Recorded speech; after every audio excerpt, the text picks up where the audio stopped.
Rose Garden, White House, sunny, cold. Temperature hovering around 38 degrees F. Perfect weather for what's about to happen. Clear skies, crisp air. The kind of January day in Washington that makes everything feel sharp, focused, real. No clouds, no haze, just clarity. President Donald Trump stands at the podium. Presidential seal gleaming gold in the winter sunlight. Blue suit, perfectly tailored. Brioni, probably. Red tie, power tie. The kind that says, "I'm in charge." American flag pin on his lapel. Slightly crooked. He doesn't care about things like that. Too busy winning. That confident smile. The one that says he knows something you don't. The one that has terrified opponents for 50 years in business and politics. Behind him, the West Wing, white columns, classical architecture, symbol of American power, presidential authority, and the most powerful office on earth. Cameras everywhere. Dozens of them. More than usual, every major network represented. CNN has 3 full crews. Anchors, producers, technical staff. Fox News has 5. They knew this would be big. MSNBC sent their entire White House team. Even Al Jazeera is here. BBC, Reuters, Associated Press, Agence France Presse. This is worldwide news. Breaking news. All the White House correspondents got the alert 90 minutes ago. Short message. Official White House letterhead. Major press conference at 11:00 a.m. Operation Clean Plate announcement. Federal fraud investigation. Representative Ilhan Omar will attend as Minnesota representative. That last line caught everyone's attention. Omar attending a Trump press conference voluntarily? Something's happening. Something big. Representative Ilhan Omar stands off to the side, stage left, about 15 feet from Trump's podium. Close enough to be in frame. Close enough to hear everything. Close enough to be humiliated. The Democrat from Minnesota. 5th Congressional District, Minneapolis. Squad member. Progressive icon. Democratic Socialist. First Somali American ever elected to Congress. First Muslim woman to wear a hijab on the House floor. Wearing a navy blue hijab today. Professional, somber, dark pantsuit. Trying to look confident, trying to look strong. Failing. Her hands clasped in front of her, a little too tight. Knuckles slightly white. She was invited here as Minnesota's representative for a press conference about federal fraud. That's what they told her office. Bipartisan show of concern about fraud. Photo opportunity. Standard White House event. She'll stand beside Trump, look concerned, then give a statement defending her Somali American community. Push back against Trump's racist attacks on Somali immigrants. Call for due process. Call for fairness.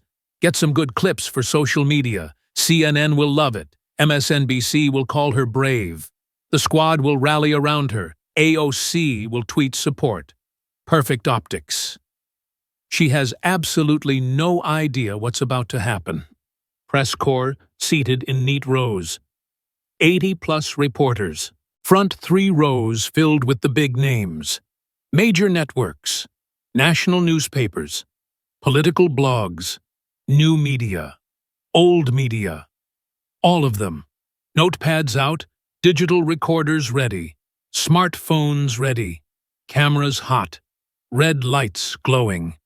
This is going out live. Every network carrying it. YouTube live stream, Facebook live, Twitter stream. Millions watching already. Will be tens of millions within the hour. Trump steps to the microphone, adjusts it down slightly. He's 6'3". The microphone's always too high. That familiar gesture.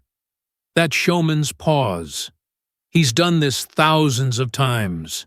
Rallies, press conferences, debates, apprentice boardroom scenes. He knows how to work a camera, knows how to build suspense. Let the anticipation grow. Let them wonder what he'll say. Let the tension build. Thank you all for being here today. His voice carries strong, clear, that New York accent, unmistakable. Beautiful day, really beautiful. Cold but beautiful. I love days like this. Cold and clear, you can see everything. You can see for miles. Clarity. That's what today is about. Clarity, truth, facts. He looks around, makes eye contact with individual reporters. He knows most of them by name, knows which networks they work for, knows their biases, knows who's fair and who hates him. Master showman. He nods at the Fox News team.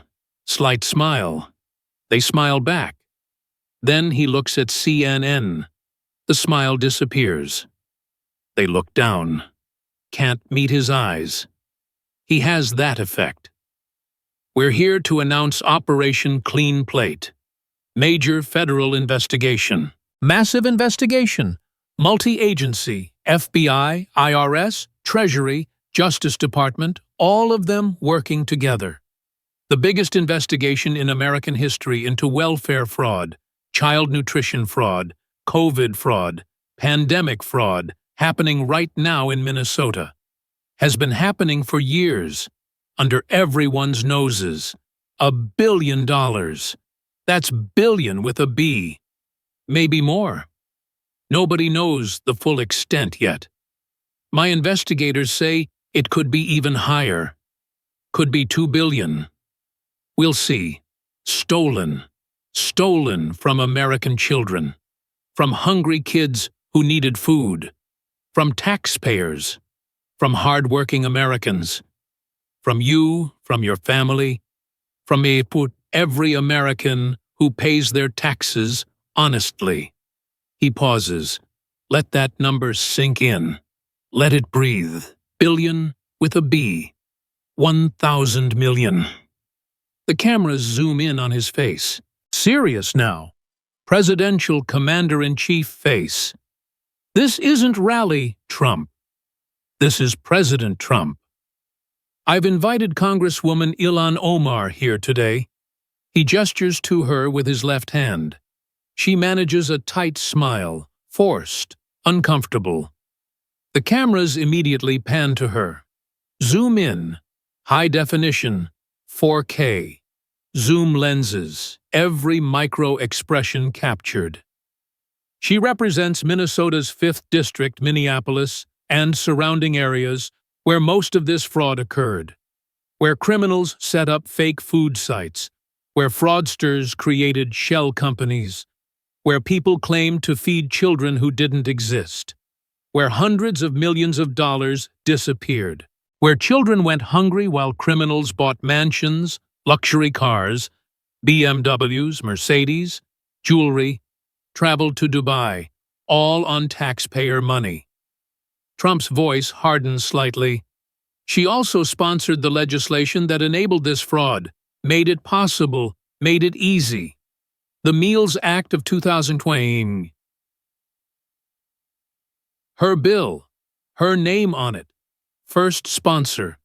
Her legislation that weakened oversight on federal child nutrition programs, that made it easier to claim reimbursements, that reduced audits, that removed safeguards. Her bill.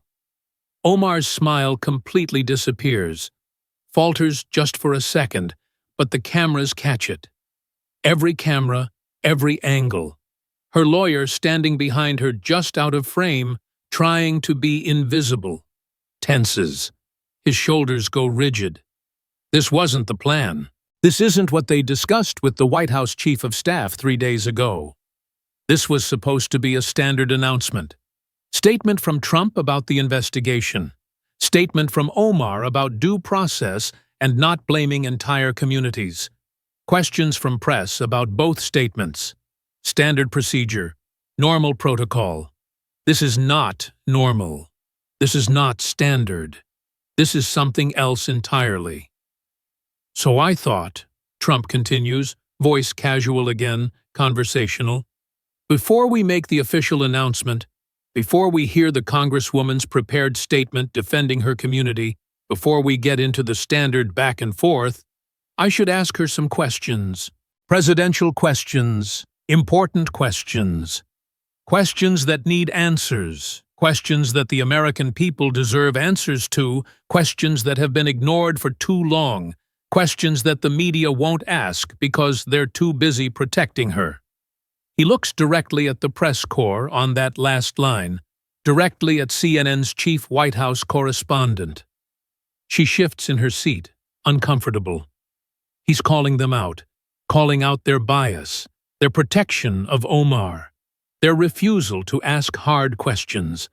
And he's doing it on live television in front of millions. Omar's smile is completely gone now, face neutral, trying not to show emotion, trying not to show fear, failing. Her hands clasped tighter, knuckles white now, visible. Her lawyer behind her makes a small gesture, a headshake. No, don't engage.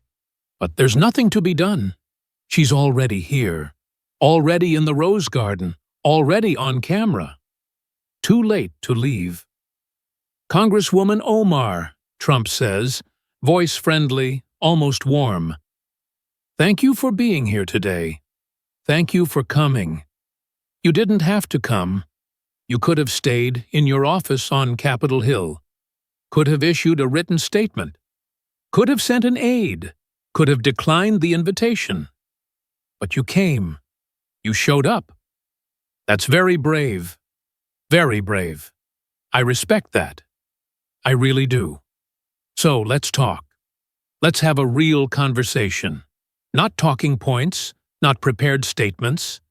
Real talk about your Meals Act, about the fraud it enabled, about the $1 billion that disappeared, about your campaign official, who's now a convicted criminal sitting in federal prison, about your mysterious millions that appeared from nowhere, about a lot of things, many things, important things, all documented, all proven, all ready for the American people to hear.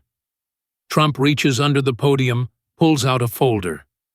Thick, very thick, 3 inches of paper, maybe more, organized with colored tabs sticking out the side. Blue tab, red tab, yellow tab, green tab, purple tab, orange tab. 6 tabs, 6 sections, 6 scandals, each one color-coded.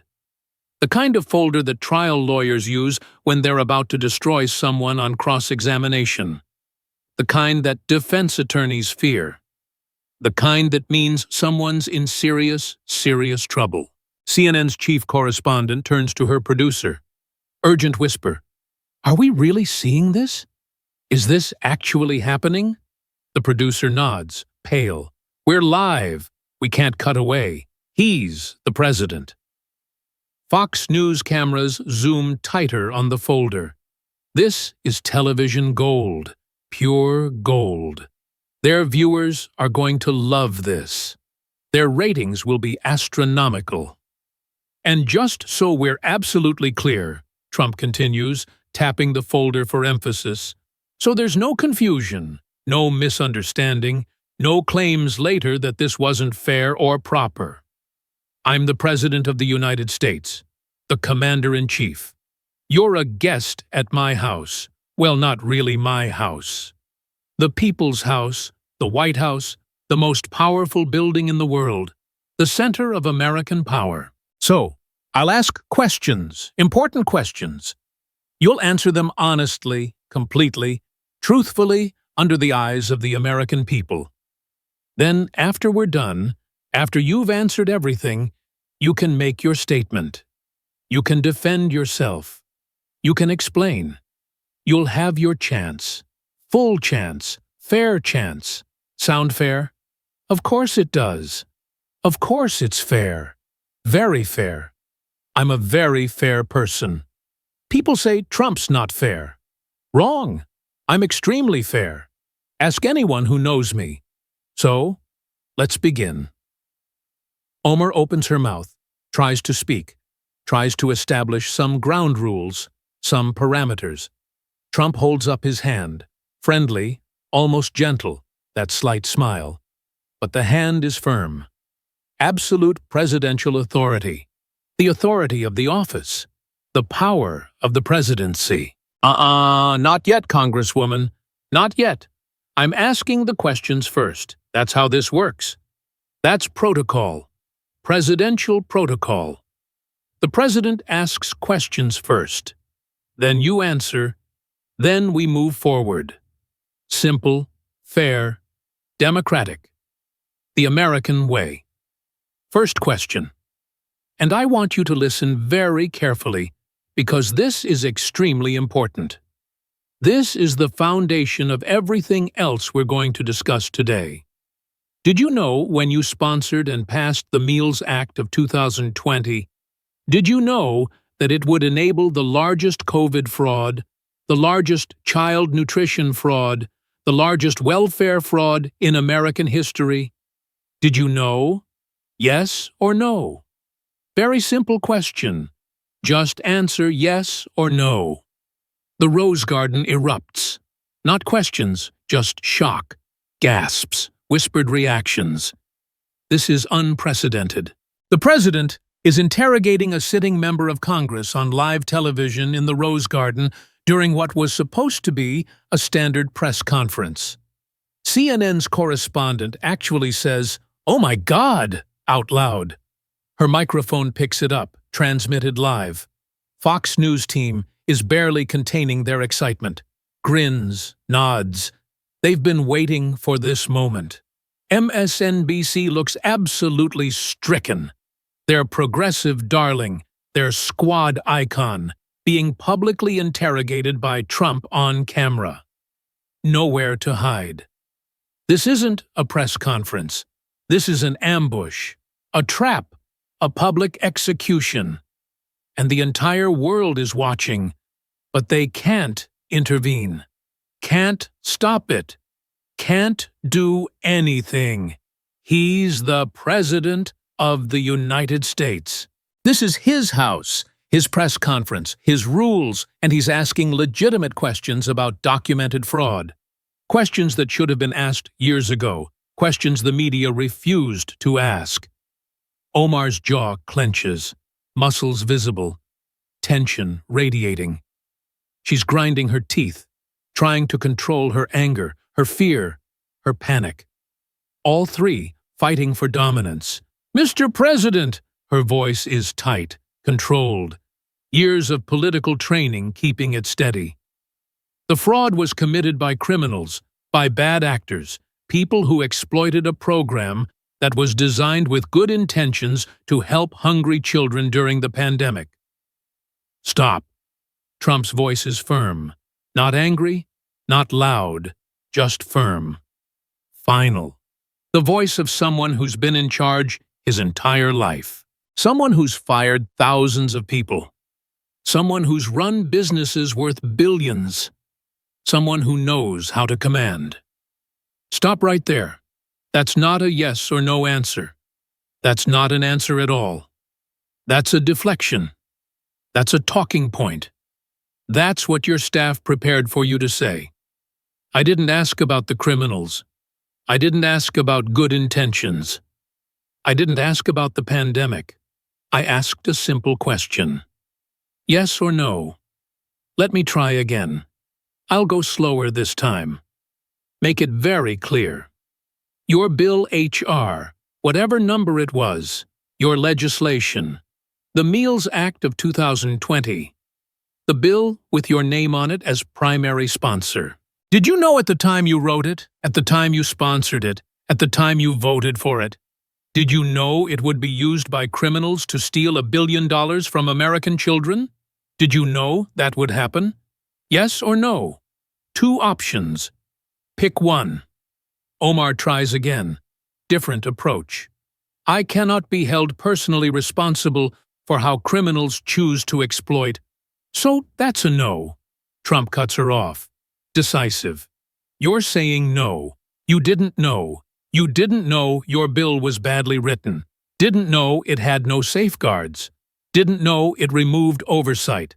Didn't know criminals would use it. You didn't know. Okay, good. Thank you.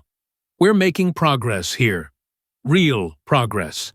Now we have your answer on record.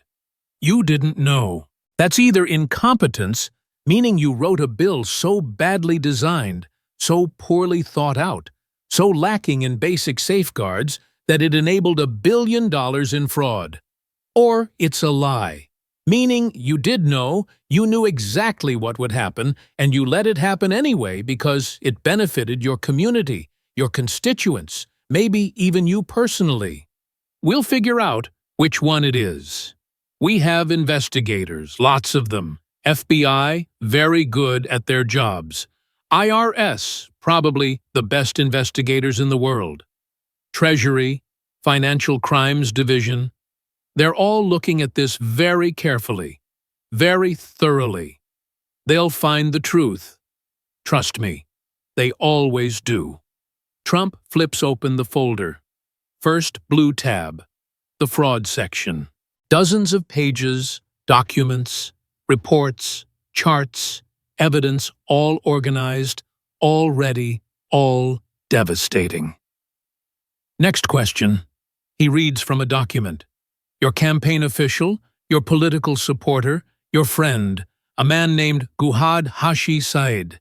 He worked on your campaigns, multiple campaigns, attended events with you, lots of events, fundraisers, community events, political rallies. You took photos together, lots of photos, smiling together, looking very friendly, very close. Do you remember him? Do you remember Guhad? Omar nods barely, almost imperceptible, but the cameras catch it. Good, good. You remember. That's good, because Guhad has been convicted. Convicted in federal court. Pleaded guilty, admitted it, confessed to everything. $3.2 million in fraud. $3.2 million using a fake food site. Lying about feeding children. Creating false meal reports. Claiming he was feeding 5,000 children a day. 5,000 every single day. Except the children didn't exist. The site didn't exist. The food didn't exist. Nothing existed except the money. Federal money, taxpayer money, your money, America. He stole it, pocketed it, spent it on himself, on luxury goods, on his lifestyle. And you know where he is right now, Guhad. Right now, at this very moment. Federal prison, where he belongs, where criminals belong. Trump looks up from the document, looks directly at Omar. That stare. The stare that made contractors nervous, that made opponents fold, that made employees confess. That piercing Trump stare. My question, and this is very important, probably the most important question so far.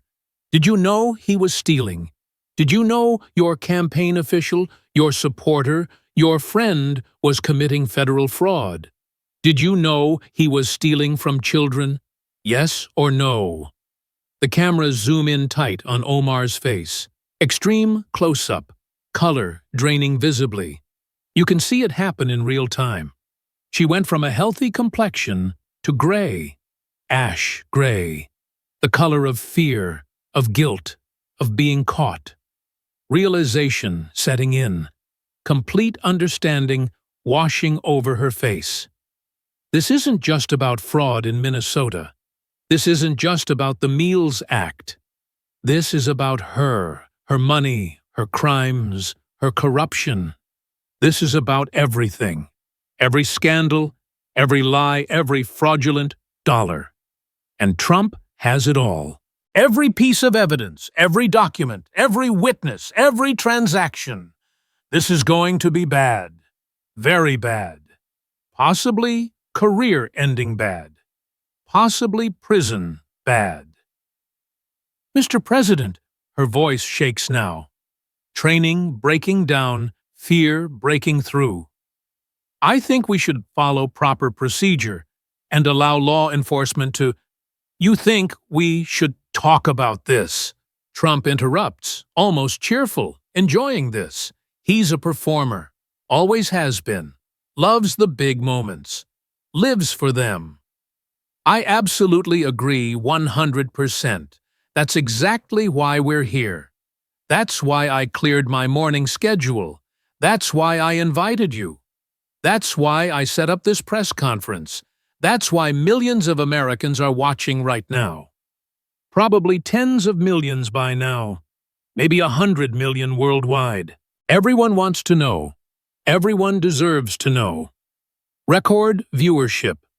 Probably the highest-rated press conference in history. We're making history here. So, answer the question.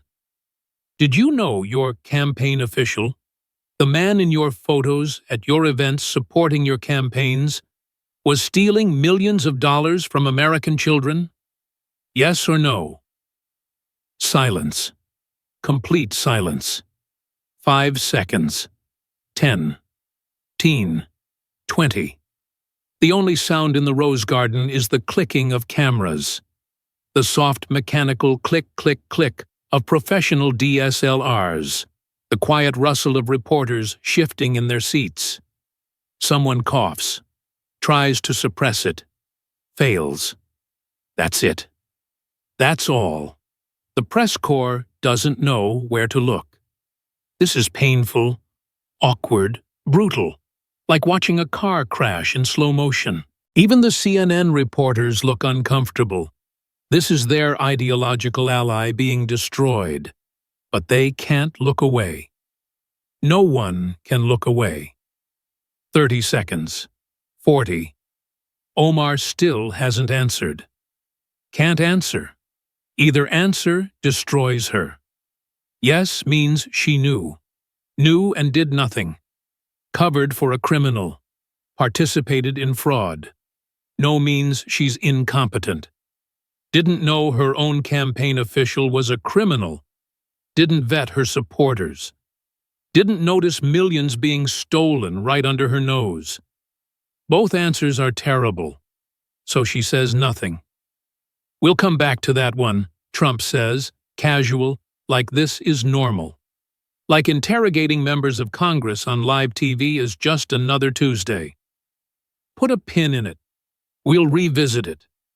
But here's what I know. And I know a lot. I've been very busy. Extremely busy. My people have been working around the clock. Weekends, nights, holidays. I have investigators. I have researchers.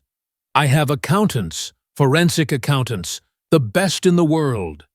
I have lawyers, constitutional lawyers, criminal lawyers, federal prosecutors, all of them working together, working as a team.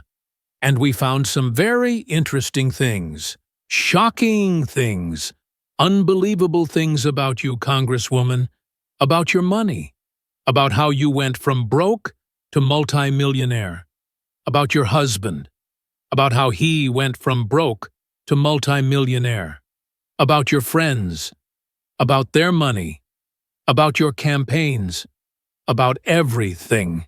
We have everything. Trump spreads the folder fully open on the podium. Pages visible. Dozens of them. Hundreds, maybe. The microphone picks up the rustling, amplifies it. Every page turned sounds like thunder in the silence. So, here's what we're going to do today. Here's the plan. Simple plan. Fair plan. We're going to go through this systematically, carefully, thoroughly, completely. I'm going to present 6 major scandals, 6 sections, one at a time, step by step. I have 6 colored tabs here. He taps each tab. Blue, red, yellow, green, purple, orange. 6 major scandals, 6 federal crimes, all documented, all proven, all ready for prosecution, all ready for the American people to judge. Behind the press corps, MSNBC's producer is on the phone. Urgent, panicked. We need to figure out how to cover this. This is... He can't finish. There's no comparison. Nothing like this has ever happened. And at the end, Trump continues, after we go through all 6 scandals, after America sees all the evidence, after everyone hears all the testimony, all the facts, all the truth, then America can decide for themselves. You can decide. Is Ilhan Omar a victim? Is she a victim of racism like she always claims, like her lawyers will claim, like CNN will claim, like MSNBC will claim? Or is she something else? Is she a fraud, a criminal, a corrupt politician, a traitor, someone who puts Somalia over America, someone who enriches herself while her constituents stay poor? Let's find out together. Let's see the evidence. Let's follow the facts. Let's see where the truth leads us. Omar looks at her lawyer, panic in her eyes, complete panic. He's shaking his head frantically, desperately. This is disaster, complete disaster, legal disaster, political disaster, career-ending disaster, constitutional crisis, maybe. But there's nothing he can do, nothing anyone can do. She's standing in the Rose Garden with the President of the United States on live television being broadcast to the world. She can't walk away, can't refuse to answer, can't claim executive privilege, can't do anything except stand there and take it. Take every question, answer or not answer. Both options terrible. She made a catastrophic mistake coming here. Absolutely catastrophic. And President Donald J. Trump knows it, and is going to make her pay publicly, thoroughly, devastatingly. Let me start with the numbers. Trump's voice changes. More serious, less showman, more prosecutor. He's done depositions before, hundreds of them, knows how to build a case. Because I'm a numbers guy, always have been. My whole life, my whole career, built everything on numbers. Buildings, businesses, deals, profits, losses, balance sheets, income statements, cash flow. I know numbers. I understand numbers. I respect numbers. And here's what I know about numbers. They don't lie. People lie. Politicians lie. Especially politicians are professional liars. But numbers tell the truth. Always. Every single time. You can't spin numbers. You can't deflect with numbers. Numbers just are. Behind the press corps, CNN's White House correspondent whispers urgently into her phone, trying to be quiet. Failing. The microphones pick it up. He's actually doing this. He's interrogating her live. This is insane. Get the entire legal team standing by. We need constitutional experts. We need to know if this is legal. Her producer responds, voice tiny through the phone speaker. It's legal. He's the president. She's here voluntarily. He can ask whatever he wants. Fox News cameras zoom in tighter on Trump, then Omar, then back to Trump. The director is loving this. Split-screen possibilities, contrast shots. This is television gold. Absolute gold. The kind of moment people will remember for decades. The kind of footage that gets replayed in documentaries. Trump pulls out the first document from under the blue tab. Official looking. Government letterhead. Department of Justice seal visible. He holds it up briefly for the cameras, for the viewers, then sets it down on the podium. Reads from it slowly, deliberately. Every word matters. Every syllable counts. The Meals Act, H.R. 6836, introduced April 23, 2020. During COVID, during the pandemic lockdowns, when schools were closed, when children were home, when families were struggling. Primary sponsor, Representative Ilhan Omar. Co-sponsors, Ayanna Pressley, Jamie Raskin, a few others. But your name first. Your bill. Your baby. Passed the House in May. Passed the Senate in June. Signed into law July 15, 2020. Purpose, according to the bill text, to provide flexibility to ensure access to meals during the COVID-19 pandemic. Noble purpose. Beautiful purpose. Helping hungry children. Who could be against that? Who could oppose feeding children during a pandemic? He pauses, looks up from the paper directly at Omar. That prosecutor's stare.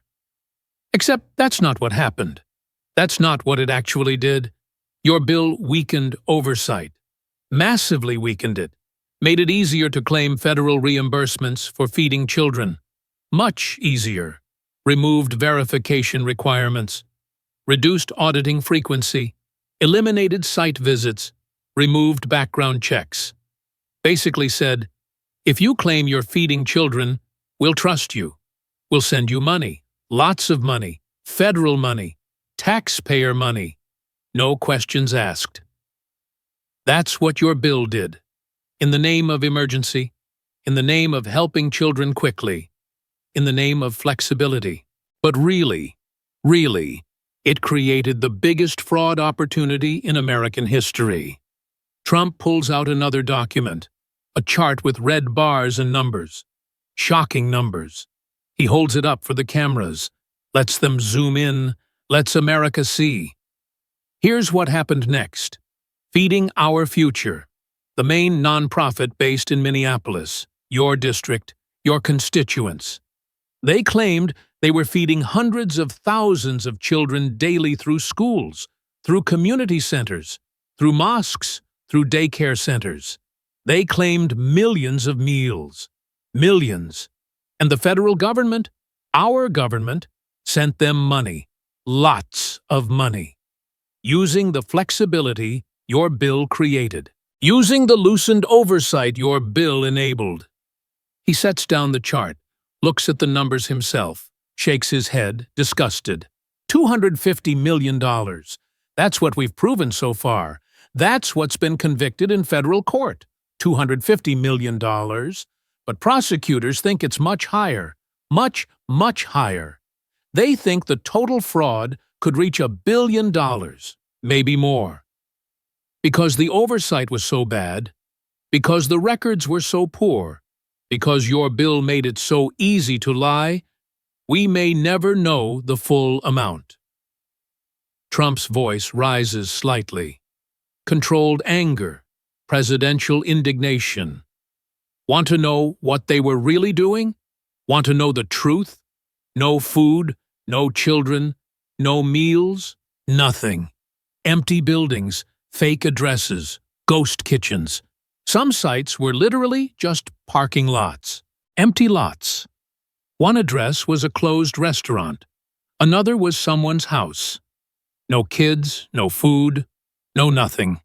Just claims, just paperwork, just lies and money, lots and lots of money flowing from Washington to Minneapolis to bank accounts to criminals. A reporter from Reuters raises her hand, tries to ask a question. Trump waves her off. Not yet. Questions later. I'm not done. Not even close. He pulls out photos. Printed color, high quality. Holds them up one by one. This is Safari Restaurant, Minneapolis, your district. Looks legitimate, right? Actual restaurant, actual business. Except the co-owner, a guy named Amy Bach. Wait, checking notes. Abdul Qadir Noor Salah was just convicted. Convicted in federal court. March 24th. Found guilty of conspiracy to commit wire fraud, to commit federal programs, bribery, to commit money laundering, Part of the Feeding Our Future scheme. $70 million. $70 million through this one restaurant. Trump sets down the photo of the restaurant, picks up another photo. This one's worse. Much worse. And here's you at that restaurant in the summer of 2020 on video. We have the full video. CNN won't show it to you, but we will. You're there at Safari, smiling, handing out food, wearing an apron, looking very community-minded, very charitable, praising the program, praising Feeding Our Future, talking about how wonderful it is that children are being fed. He pauses. Let that image sink in. Let America picture it. Omar at a restaurant that was committing massive fraud, praising the program being used to steal. The co-owner who was just convicted. You were in his restaurant promoting his program, praising his work, and now he's in federal prison for fraud, for stealing from children. And you were there smiling, promoting, praising. Trump's voice drops. Quieter, more dangerous. So my question, Congresswoman Omar, and I need a direct answer this time. Did you know when you were at Safari Restaurant in 2020, when you were praising the program, when you were handing out food and smiling for the cameras? Did you know that restaurant was part of a massive fraud scheme? Did you know? Yes or no? Omar tries to respond. Voice shaking now. Fear evident. Mr. President, I attended many community events during the pandemic. I visited many sites that were providing services. That's not an answer. That's still deflection. I asked a very simple question. When you were at Safari, did you know it was committing fraud? Did you know? Yes or no? Two options. I was not aware of any criminal activity at the time. So, no, you didn't know. You were at a restaurant committing $70 million in fraud, and you didn't know. Okay, so either you're lying, you did know, and you're covering it up, or you're incompetent. You were so bad at oversight, so bad at due diligence, so bad at basic awareness, that you couldn't tell a massive fraud operation from a legitimate charity. Both are bad. Very bad. Disqualifying bad for a member of Congress. Trump flips to another page. More documents, more evidence. The folder is thick. So much more to go. But wait, it gets better. Much better. Because Safari wasn't the only connection. Not even close. Let me tell you about your campaign official, your political supporter, your friend. He pulls out a photo. Large, 8x10, color, high quality. Omar and a Somali man, both smiling big smiles at some kind of event. Campaign event, maybe. Community event. They look close, friendly, connected. Guhad Hashi Said. Remember him? We talked about him briefly earlier, but let's go deeper. Let's really examine this relationship. He worked on your campaigns, multiple campaigns, 2018, 2020, 2022 too. He was your ground game coordinator, your community liaison. He organized Somali American outreach, voter registration drives, get out the vote efforts. He was important to your operation. Very important. Essential, maybe. Trump taps the photo. And you two were close. Not just professionally, personally. Friends. This photo is from your campaign victory party in 2020. After you won the primary, you're celebrating together. Happy, successful, winning. He sets down the photo, picks up legal documents, court filings, official-looking Department of Justice headers. Here's what Guhad was doing while working on your campaign, while organizing your voters, while attending your events, while celebrating your victories. He was running a fake food site called Advanced Youth Athletic Development, claimed to be feeding children. Filed claims with the federal government through Feeding Our Future. Said he was providing 5,000 meals per day. 5,000 every day to children in Minneapolis. Trump looks up, eyebrows raised, that incredulous expression. 5,000 meals per day, that's a lot of meals. That's a massive operation. Industrial kitchen, staff, supplies, logistics. Huge undertaking. Except none of it existed. No food, no kitchen, no staff, nothing. Just claims, just paperwork, just lies and money. $3.2 million. $3.2 million that Guhad stole from the federal government, stole from children while working on your campaign. Silence. Heavy silence. The press corps is riveted. Even the CNN reporters look shocked. This is damning. Incredibly damning. He was arrested in September 2022, charged with conspiracy to commit wire fraud, conspiracy to commit federal programs bribery, and money laundering. He pleaded guilty. Guilty. Admitted everything. Confessed to the whole scheme, and he's now in federal prison, serving his sentence where he belongs. Trump closes that section of documents. Loud thud on the podium. So, let me ask you again, Congresswoman, and I really need an answer this time. A real answer. Your campaign official, the man coordinating your ground game, the man in your campaign photos. Did you know he was stealing $3.2 million? Did you know? How could you not know he was working for you, attending your events, in your photos? How do you not know your own campaign official is a criminal? Omar's lawyer steps forward a half step, trying to intervene. Trump sees it, points at him. Sir, you can advise your client after she answers. This is between me and the Congresswoman. We're just having a conversation. Just talking. Nothing wrong with talking. The lawyer steps back, helpless. Omar's hands are shaking now, visibly. I returned those donations when I learned about the charges. Ah, good. Thank you. You returned donations. That's a start. That's something. How much did you return? $7,400. $7,400. Okay, let me do some math. You returned $7,400. He stole $3.2 million. That's 0.23%. You kept his support, his work, his donations for 99.77% of the time he was stealing. That's a long time. That's a lot of fraud to miss. The math lands hard. The numbers don't lie. You can see it on the reporters' faces, the calculation, the realization, the hypocrisy. And when did you return it? When did you give back that $7,400? After the indictment was made public. After he was indicted. After he was arrested.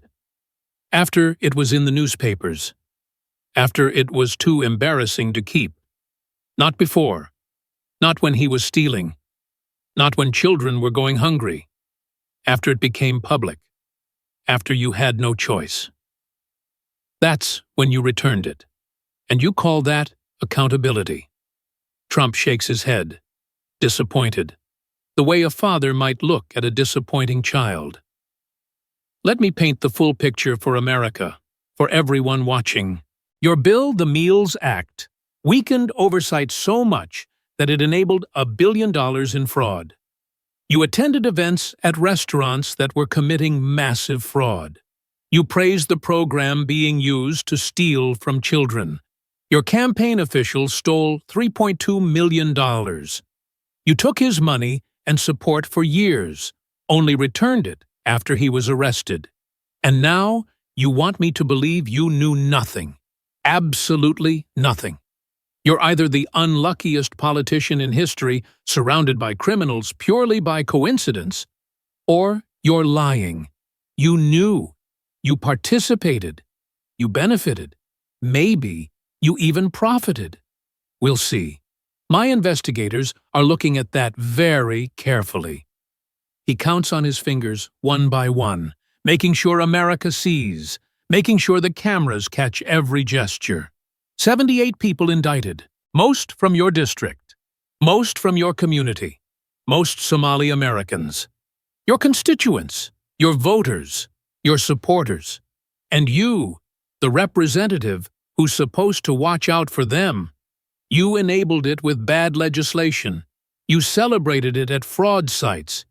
You employed criminals, and you kept their money until you got caught. Trump closes the blue-tabbed section. Final, definitive. That's fraud scandal number 1. The billion-dollar fraud.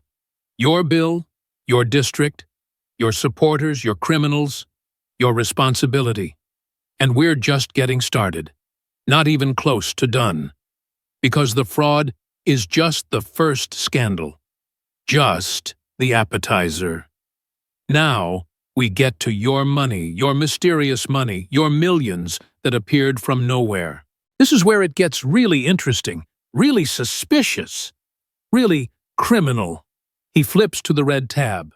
More documents, more evidence, more crimes.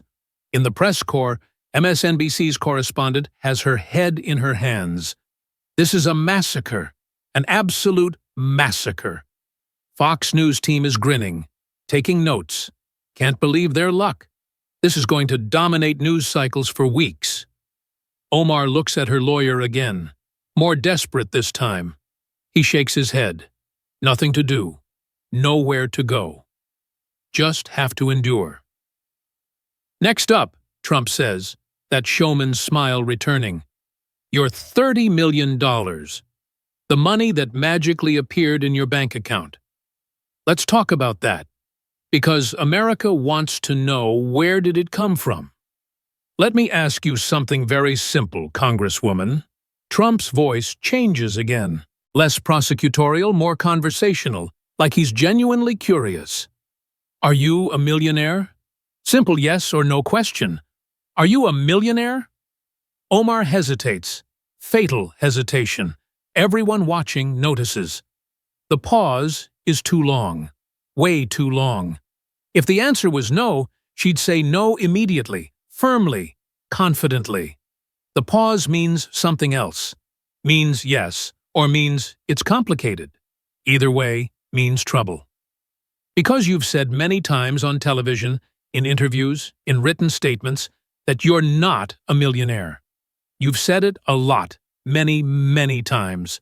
Quote, I am a working mom with student loan debt. I am not a millionaire. That was February 2025. Business Insider interview. Your exact words. Do you remember saying that? He doesn't wait for an answer. Doesn't need one. Let me show you something. Trump holds up 2 documents, one in each hand, like scales of justice. This is your financial disclosure form from 2020, filed with the clerk of the House. Official document under penalty of law. You have to tell the truth on these. It's a federal crime to lie. And on this form, your net worth is listed as less than $250,000. Student loans, credit card debt, not much in savings. Retirement account with maybe $60,000. Regular person finances. Middle class, struggling a bit. I get it.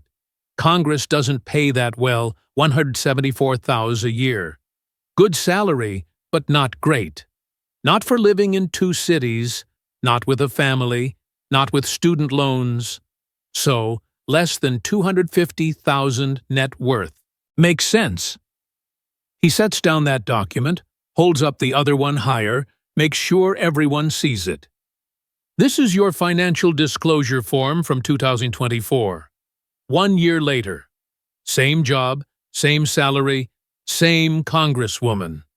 But suddenly, and this is absolutely remarkable, truly remarkable, maybe the best investment returns in human history, suddenly your net worth is between $6 million and $30 million. He pauses. Let that number hang in the air. Let it breathe. Let America absorb it. 6 to 30 million in 1 year on a congressional salary. That's not investment returns. That's not real estate appreciation. That's not salary savings. That's either fraud or magic. And I don't believe in magic. Behind the press corps, reporters are frantically Googling, checking the forms, confirming the numbers. They're real, all real. Public record. Anyone can look them up.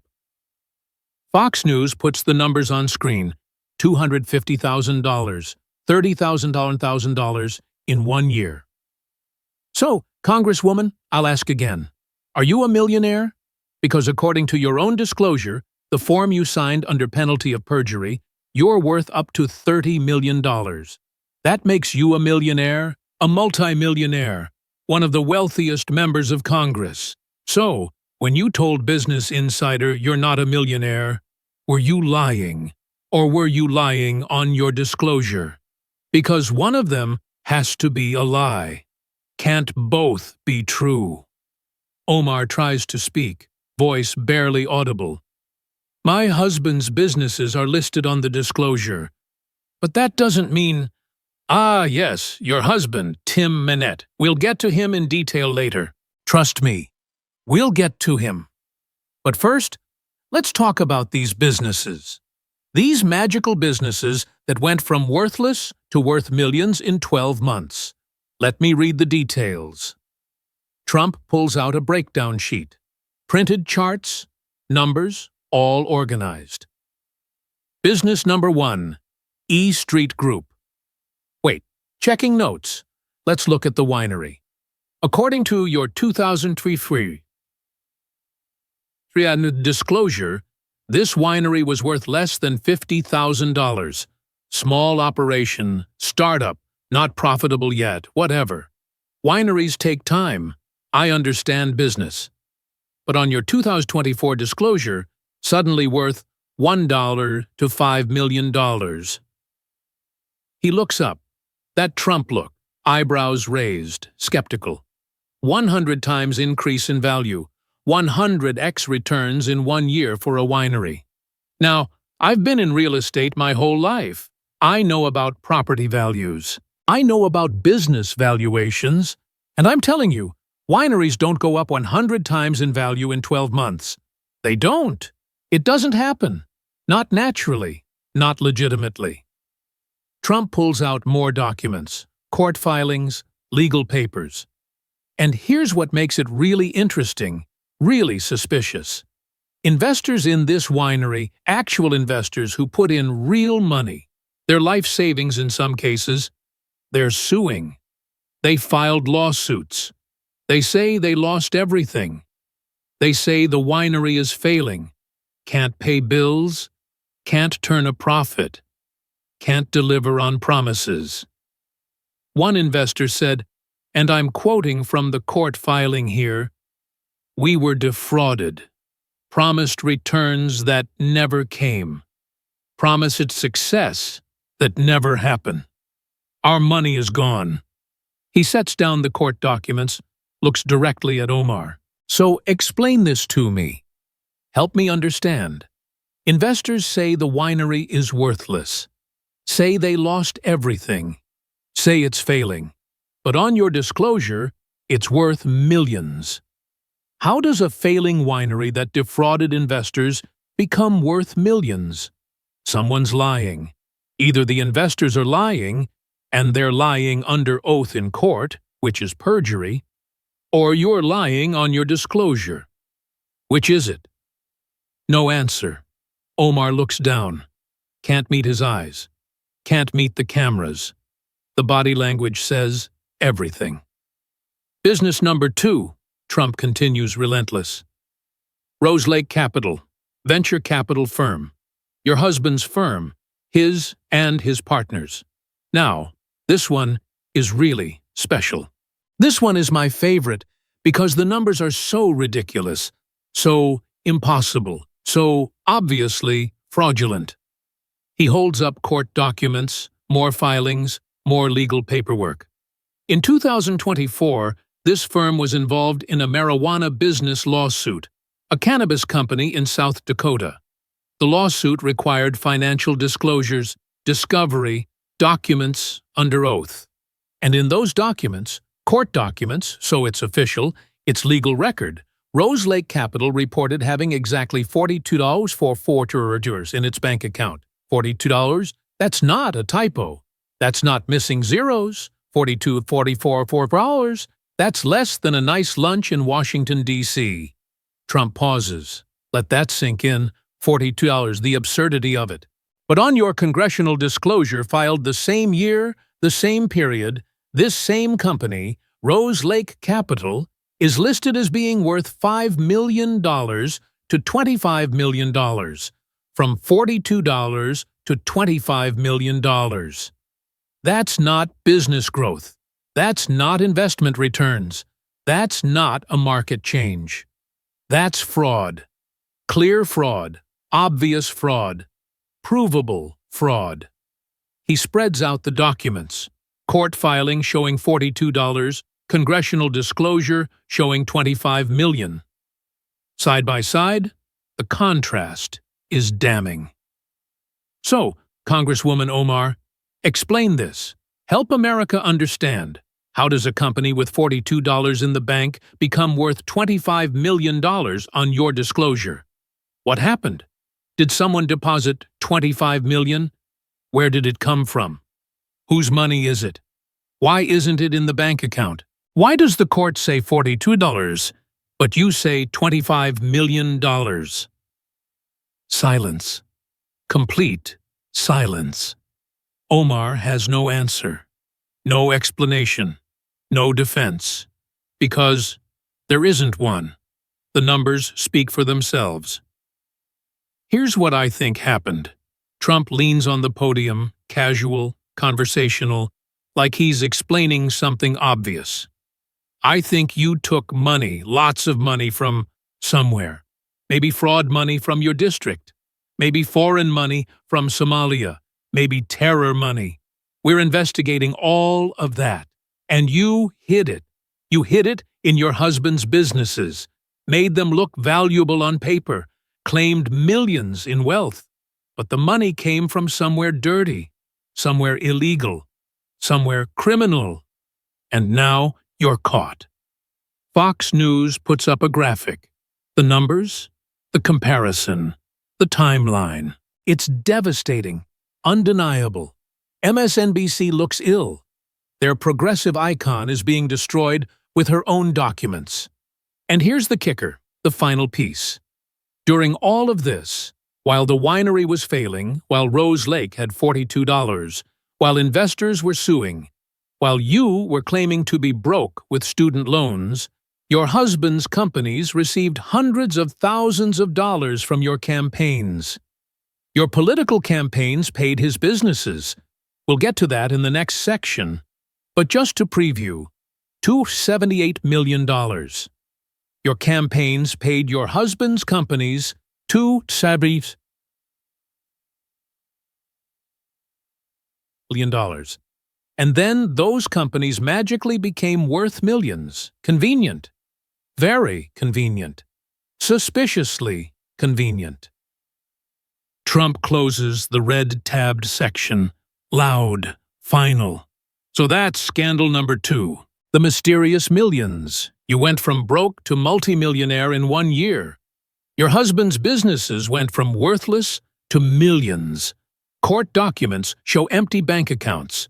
Your disclosure shows massive wealth. Investors sued for fraud. You claimed success. Someone's lying. And my investigators are going to prove it's you. He taps the folder. Still thick. Still many pages to go. That's 2 major scandals. Billion-dollar fraud, mysterious millions, and we're only at the halfway point. We've got 4 more to go.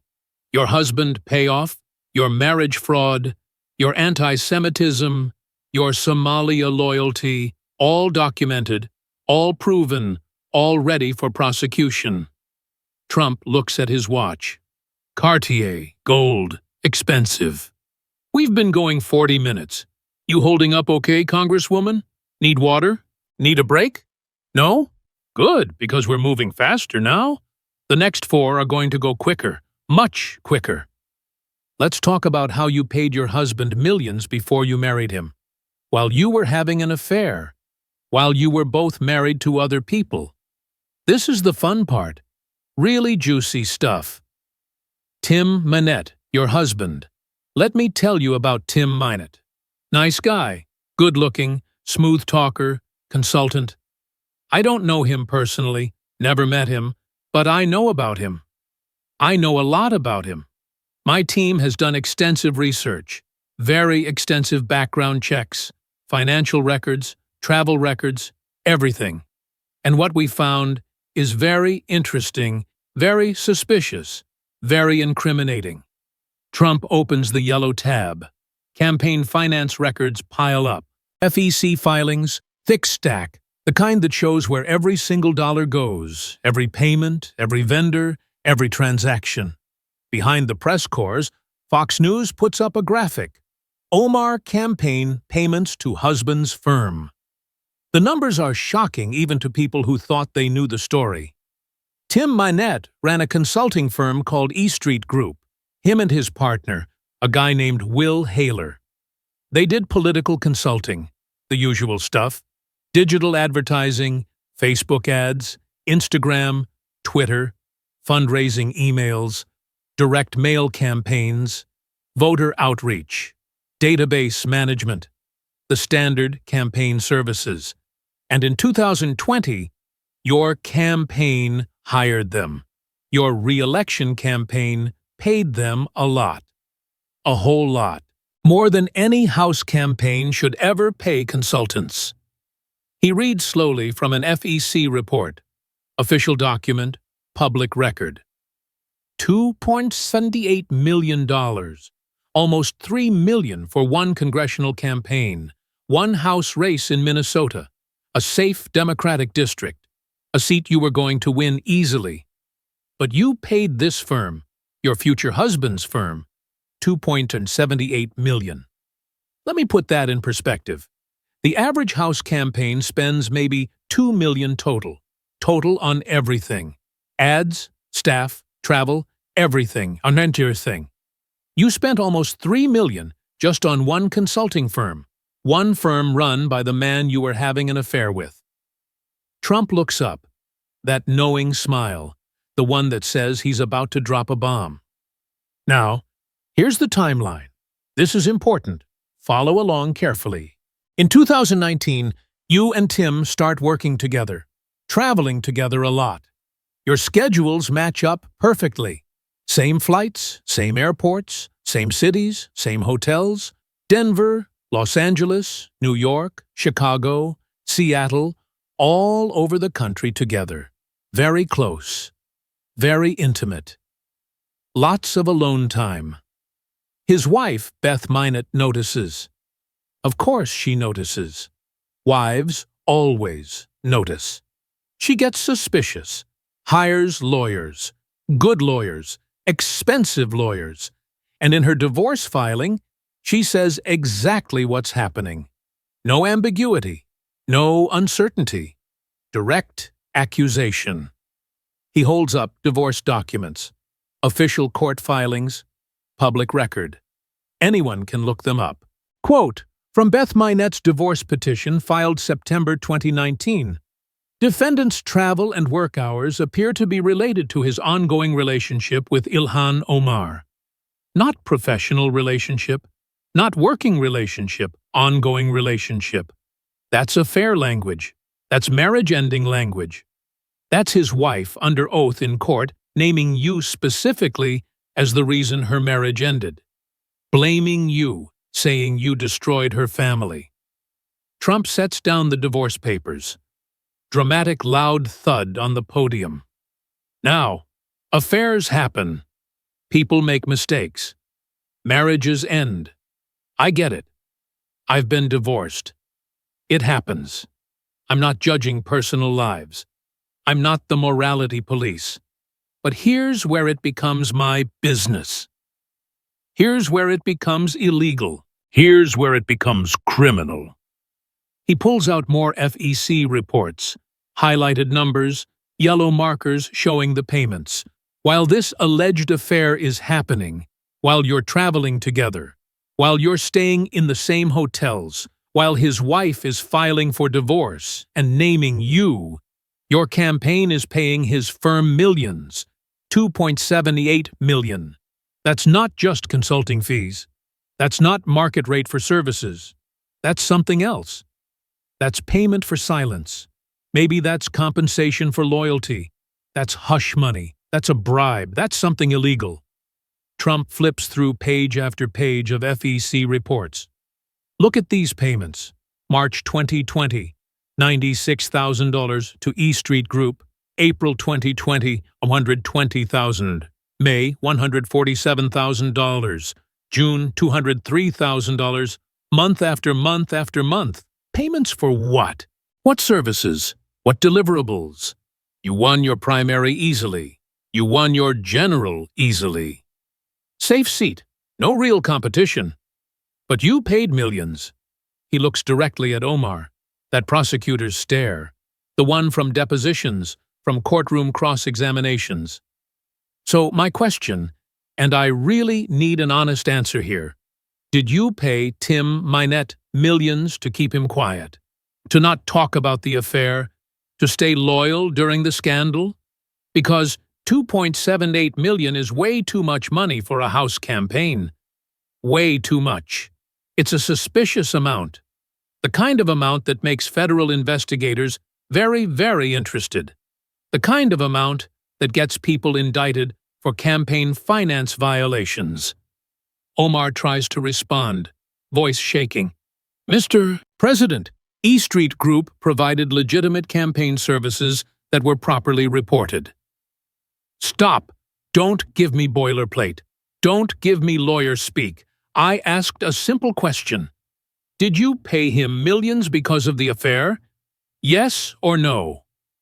Silence. She can't answer. Both answers are disasters. After the scandal breaks, after newspapers report it, after his wife's divorce filing becomes public, after everyone knows about the affair, suddenly you cut ties with E Street Group. August 2020. Just stop paying them. Clean break. Very convenient timing. Good optics. Smart politics. Makes it look like you're responding to criticism. Makes it look responsible. Trump's voice hardens. But then, just a few months later, March 2021, you marry Tim Minette. Make it official. Marry the consultant who got millions from your campaign. Marry the man whose wife accused you of destroying her marriage.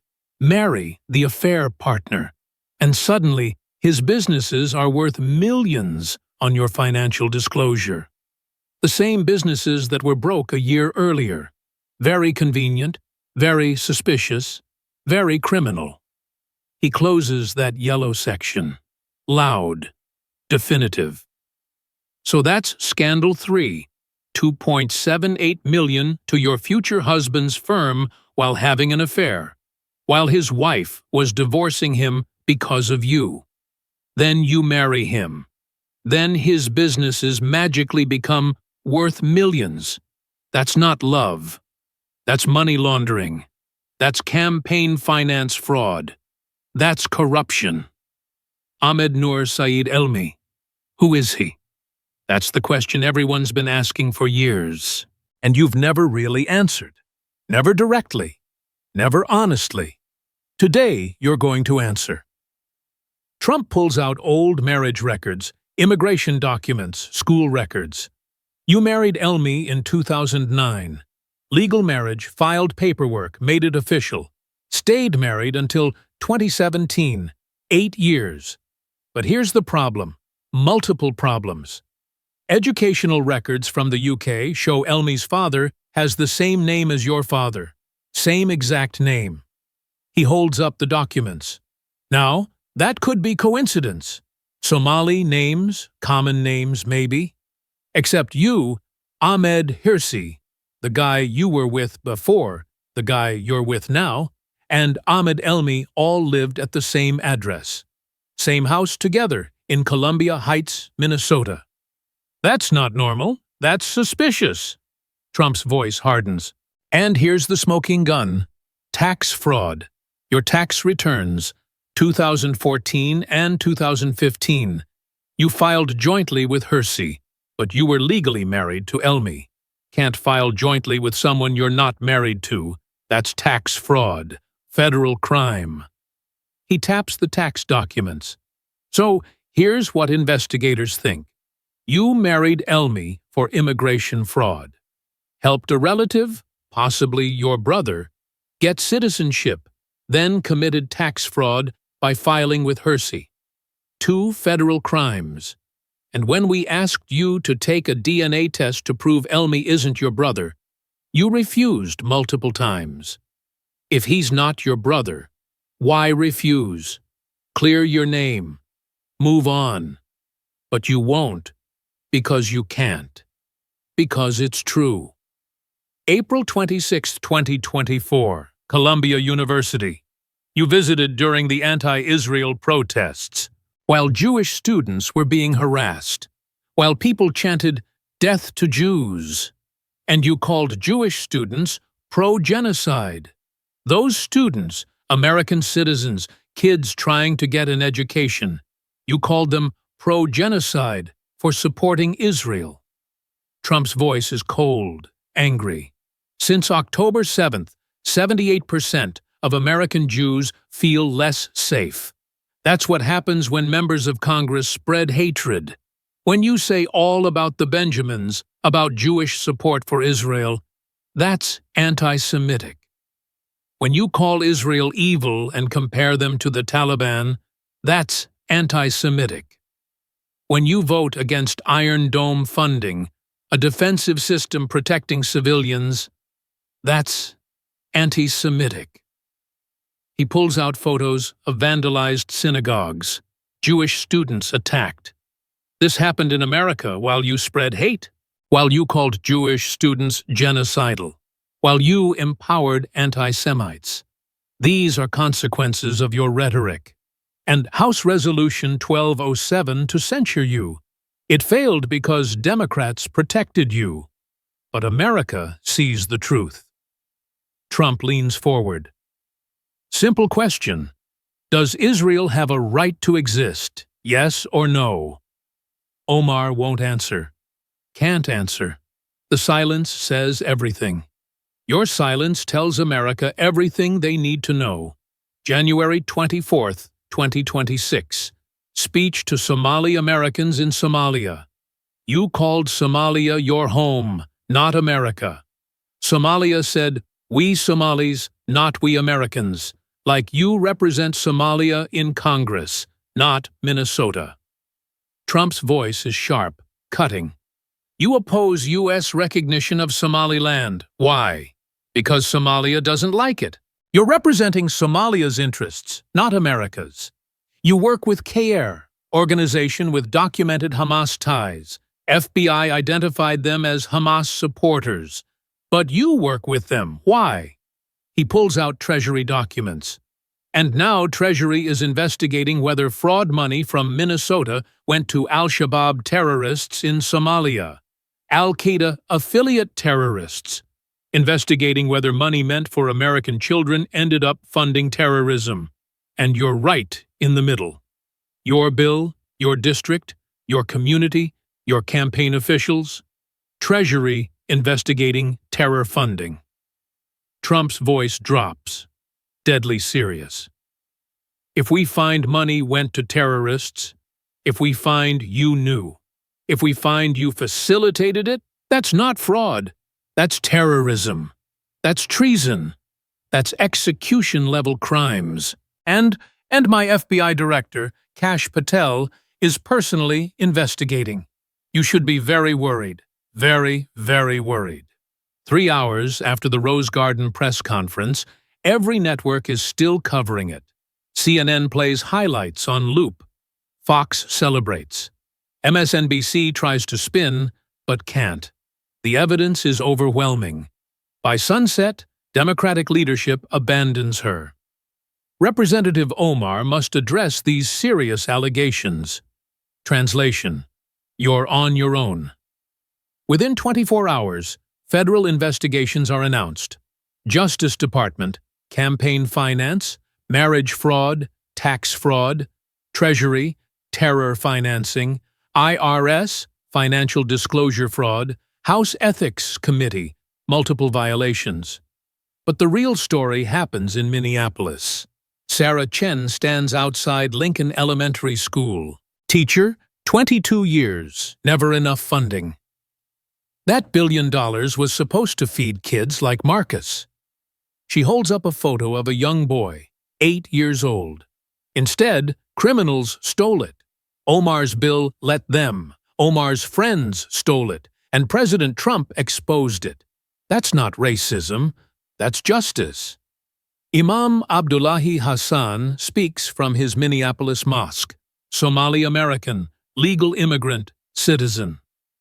Omar hurts all of us. She claims to represent us while enriching herself, using our community as a shield. President Trump attacked criminals, not Somalis. There's a difference, and we're grateful someone finally held her accountable. 2 weeks later, Omar announces she won't seek re-election. No press conference, just a statement.